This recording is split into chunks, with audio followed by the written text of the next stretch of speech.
Hello everyone, welcome to my YouTube channel. So I never really wanted to check out Black Clover. That was because I bought into the negative reviews of the series, Asta's annoying voice, his annoying personality and all those things. How it was just a generic shonen, as generic as it comes, and that it was full of filler. So as the series was introduced, the initial reactions that came out, I just like bought into them and I refused to check it out. And so I went on along to my life until my friends in my friend group started watching it, they pretty into it, and they're always talking among themselves.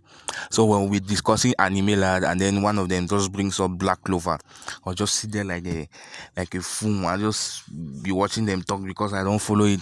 So I decided, okay, so I will now be in the know, so I'll be able to partake in those discussions. I decided to check it out. And I started to check it out, that early Black Clover, a lot of the negative reactions were confirmed. It seemed overly generic, and I had problems with just seemed like a Sasuke ripoff, all and all, in his appearance, his temperament, and the way he's OP. And as I kept on watching, I really struggled to understand that, okay, what is the central theme of Black Clover? What is its core? What is it really trying to talk about?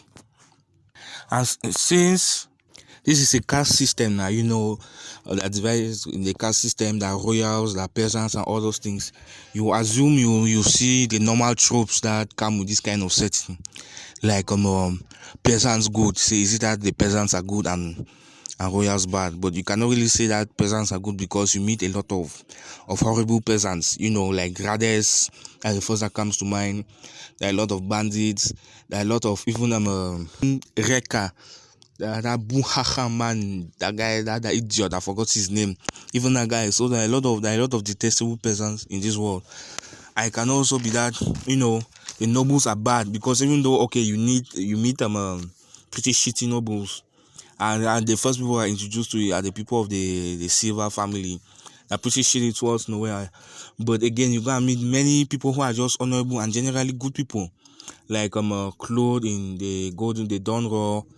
That fat man that he has, I think he has what type of mirror powers. And again, so you cannot really say that is this term of that's really the team. So I really struggle to understand his whole central message to the Royal Knights, and that's when it really clicked. And its main theme, and with the Asta versus Langris fight, and its main theme is that the worth of a person is not determined by social status. Okay, that's simple enough. But it is in Black Clover, it is not as simple as royals bad and peasants good, like you see in most other material that deal with this topic. Because most of the time when you see a caste system, when you see royals, they always show, okay, and the royals are greedy fat pigs who are sitting in their halls and accumulating and doing nothing for the peasants, while the peasants are starving and this thing. But that is not exactly it. So now, in the world of Black Clover, the fact that what I get from the whole thing, it's not because you're a peasant and that you were born in some down place that you just resign to yourself to your fate and don't try to do anything with your life, don't try to strive for better. And it's not because you're a royal that you should just sit up in your palace, in your castle, and just be fattening yourself up like a pig. And so it is, and so that's just it is not as generic as it sounds, and I really like to give kudos to the author. God, he could have just gone that route, but he could have just gone the simple route for a simple message, but he decided to add some nuance into it. And that's one thing that really clicked for me in the series around, because at that time when I was at episode 88, and that's made me to start really liking the series, like getting it.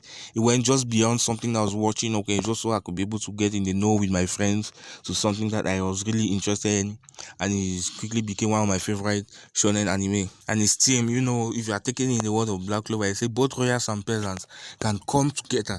It's this theme of cooperation. Both royals and peasants can come together for the good of the nation, for the good of the country.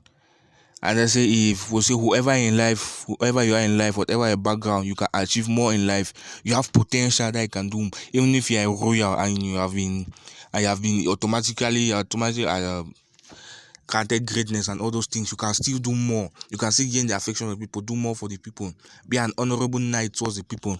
And the same thing if you're a peasant. You don't have much magic, but you can still learn on the magic, improve your magic, do things in a kind of way that you don't need an extraordinary amount of mana or something like that to be able to be a very competent royal knight. And the embodiment of this whole ideology is Julius Novachrono. The way he is, the way he set up the royal knight system, because it is shown that him and Zora's father, Zara, they're the ones who devised this whole system of making the things by merit. And if you see his royal knight captains, you know that the normal the magic knight captains, that the normal royal people, and then you see people there like Jack the Ripper and Yami. Those are people that he has seen at them as diamond in the rough. They could have been somewhere walloping on their own fate.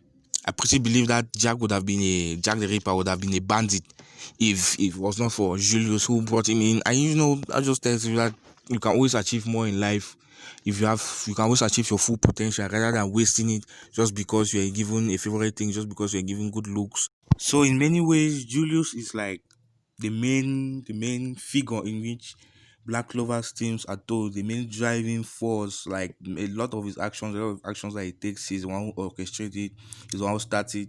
Even though he seems a little bit suspicious when you first feel him, he's really working for the good of the people, and how he refined the whole this thing. And you know, I was talking on Jack and Yami.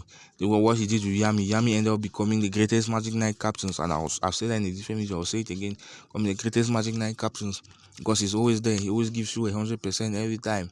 And he's always instrumental to every battle. So anyway, guys, that's it for the video.